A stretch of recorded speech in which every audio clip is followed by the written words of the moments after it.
Ignition sequence start. 6, 5, 4, 3, 2, 1, 0. Liftoff. We have a liftoff.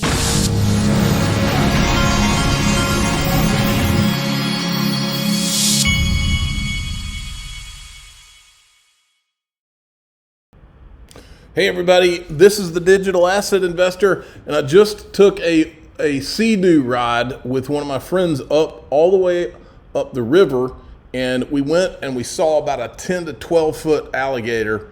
I'm going to buy a GoPro. I want to see if I can capture these things. You kind of have to sneak up on the things, and so next time, or I'm going to try to get a GoPro maybe this week so I can mount it on the jet ski and let you see. But here's what it looks like when we go up the river.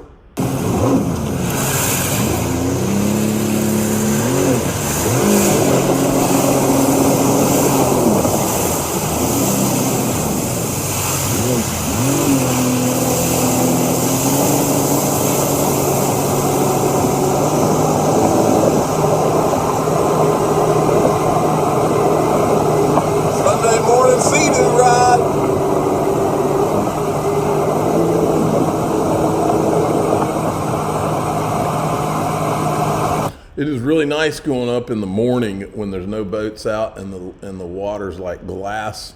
The further up the river you go, the better it is. And by the way, the official sponsor of the Digital Asset Investor Sea-Doo and pontoon boat is the Willems Group.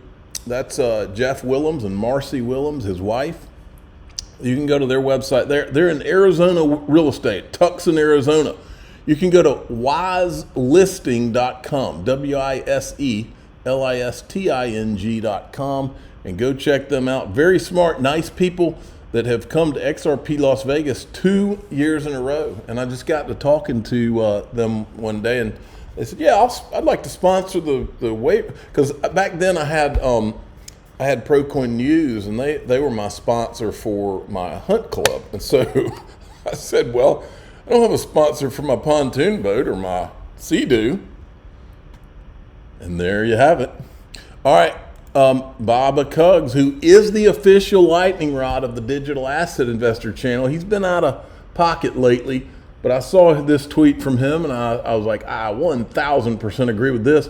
He says, "Holding since 2018, my investment is up 100%, nothing to complain about." He's talking about XRP. Plenty of room to grow. Buy, set it, forget it. If you bought XRP because you believe its future will rise when banks use it and other financial institutions, why would you be upset about its current value when the very reason you bought it hasn't even begun? Think logically. That's where I'm at. Yeah, okay, so it has taken longer than some would like, but I haven't lost any faith in what XRP is and what's going on with it. And this right here I also saw this week. And this is really kind of the first thing I saw when back in 2013 when I discovered this.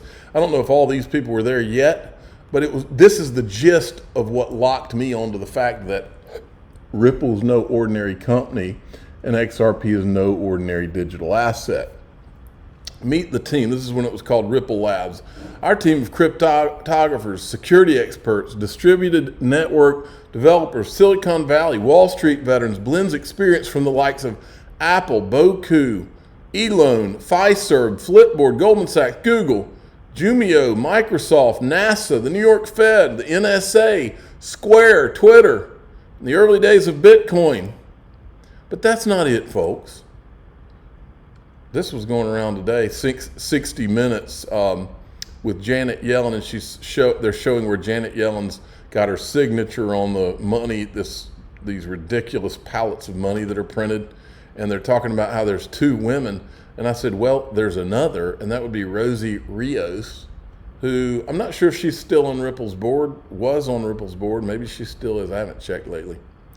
But you see the point. A lot of treasury people have come through Ripple as well. I haven't looked at the XRP holder rich list lately. This is what shows you how many XRP you've got to be holding to be in what percentage. So, like for instance, if you hold over 250,000 XRP, you're in the top 0.2% of holders. If you hold over 449,490, which is there's 4,784 of them, you're over 0.1. Now, granted, a lot of people have more than one address, so this is not exact, but still interesting to look at. Okay, next, I wanted to show you this. This is a good little reminder I saw going around. Brad Garlinghouse spells it out too. This guy hadn't lost 1 ounce of faith in XRP. I don't care how negative all the anti-XRP army or the XRP Gestapo brown shirts. I don't care how much they try to correct everyone and scare everyone and make everyone negative on XRP. I've been here a little bit too long, and I obviously don't care about what their opinion. They're not important enough for me to care about their opinion as much to me. So, plus, there's some nasty people, and they ought to be ashamed of themselves on top of that. By the way, I'm drinking a Diet Dr. Pepper here. Let me have a sip. There is relatively speaking, leaving forks aside, there's relatively speaking fixed supply, and you have increasing demand. And when endowments and institutions, Joey and I sat in a meeting not that long ago with, some of the largest institutional money in the world trying to get smart about crypto. They owned zero on that day. I don't know if they do today. But as they enter the market, you have fixed supply, increasing demand. You don't have to go to MIT to know what's going to happen. I did not go to MIT, just for the record. And what I always say is, if XRP is what we've always kind of thought it was, of course it's going to take a long time. I mean, it's not going to happen overnight, which is exactly what I believe. And then Riz XRP says, who believes? The digital asset investor believes. There's no question about that. And the AMM pools, total value locked, now 20.1 million. 2.1 million XRP in just 12 hours was added. And then Mr. Huber has a great clip. These are the Ethereum maxis, the bankless guys. They asked one of the Ethereum developers a simple question. It's pretty telling. Why aren't you staking all of your Ether? Like, why haven't you just aped all the way in? I think part of the reason is that when you make the sausage, you know how it's made. So you know how shady it is behind the scenes, and so you're not going to participate fully. John Deaton, John is working his butt off. Look at this. It was an honor for me to be the keynote speaker. The meeting at the Cape Cod Republican Club at Tugboats in Hyannis Marina.